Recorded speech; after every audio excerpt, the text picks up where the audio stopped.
I was just sitting here quietly, just trying to let the world be on the outside for a while, not take in any stimuli. And I've just been thinking about my life with my mom. And on my birthday every year, she would say that I was the best Christmas present she ever got because I was born on my due date, December 25th. And I was born at 4:52 p.m. And I don't know why I thought of it, but as I was laying here, I thought, oh, I wonder what those add up to. And 452 adds up to 11. And when you think of 11, it's two ones side by side. And Mom and I really had a partnership in many ways throughout life.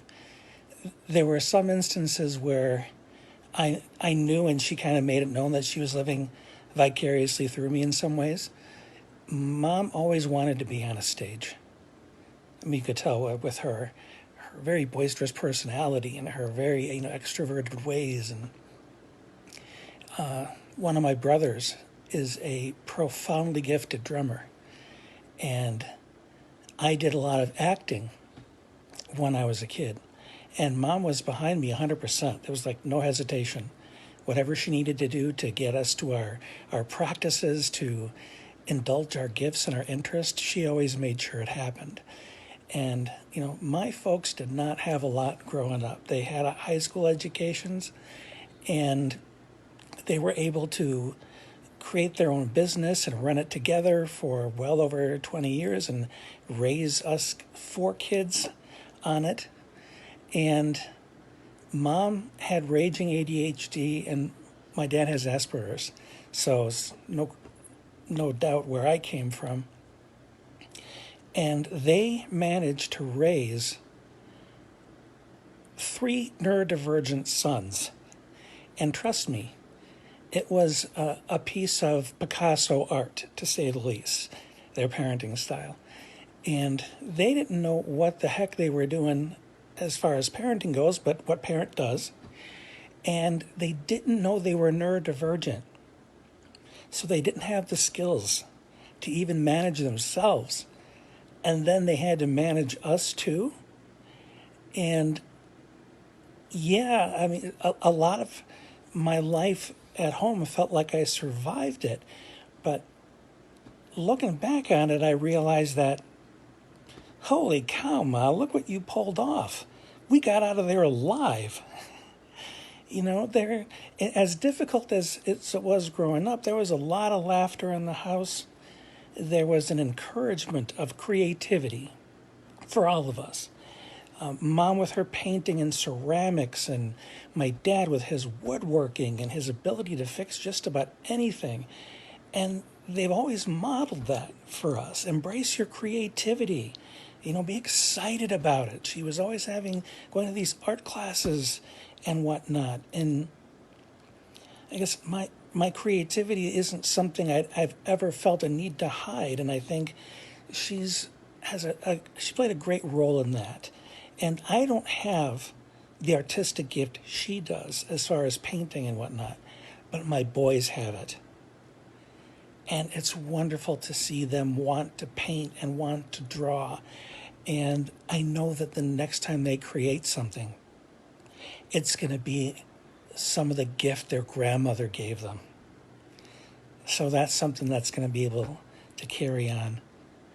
I think about how she would just welcome people into her life. She became their instant friend.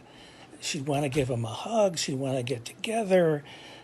All of our friends called her Mom throughout high school because she made our home such a welcoming place to our friends that they never felt like they didn't belong there or that they were welcome there. Mom usually also had freshly baked chocolate chip cookies for everyone as well. And her dedication didn't stop there. Some of you who know my story, I was diagnosed with stage 3 testicular cancer when I was 18 years old. And that's when they were running their business still. And she would bring a couple banker's boxes into my room at the hospital, and her, old style calculator that printed out the paper and stuff. And she'd run the business out of my hospital room, making the phone calls to clients and stuff from my hospital phone because she didn't want to leave my side. She wanted to be there. And thank God for that, because there were a couple of times people made mistakes. And if she wasn't there to call them on it and get it corrected, I would have suffered tremendously. She was a wonderful mama grizzly in that respect. And again, all the difficulties I had, because I had undiagnosed ADHD, Asperger's, and dyslexia, nobody knew that, let alone her. But while everybody else was making me feel like I was stupid and I couldn't do things, Mom, in her very cheery way, would always remind me that I could still do things. She knew I was trying, that I was doing my best, but I didn't get the feeling from her ever, as far as I can remember, that my academics had anything to do with her being proud of me. And that's another thing she always made sure that I knew, was that she was proud of me. One time she told me, and I can't even remember what I was doing at that point, she says, "I've run out of adjectives to describe your work." And not being really good with parts of language, I had to look that up. And then I realized what a compliment it was. Because Mom was never at a loss for words. And she could do all the talking if you let her. She had stories, and she had her opinions, and she was, very unfiltered when it came to sharing those things. And for her to not have the words, it tells you just what high regard she has for what you're doing. And having Mom as my biggest cheerleader has meant a lot to me in this life, because I knew I could share anything I was doing with her and she'd be proud of me. And that pride extends to my boys as well. And one thing I didn't realize, because, as kids, we tend to want to break free of our parents' influences, right? I want to be my own person. And one thing I've resisted giving my mom credit for over the years was stuff I felt that I accomplished on my own. The parenting stuff I came up with for the boys, the business I'm doing now, the books I've written, all that stuff.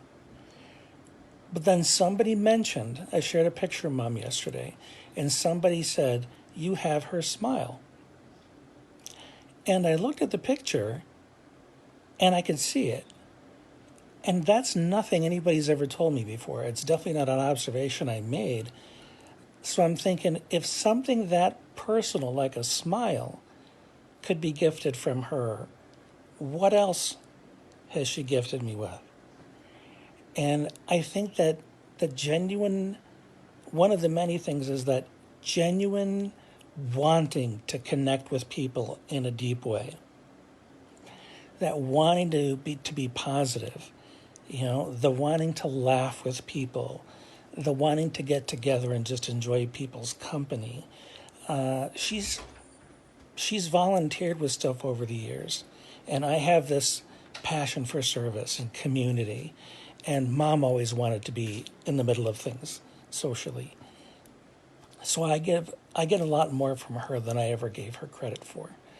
But the fact that she always kept wanting to take credit for certain things, I think she saw it when I didn't. But now I do get it, and I'm going to be more mindful of the stuff that she passed on to me, not only just through how she lived, but just because of who she was. And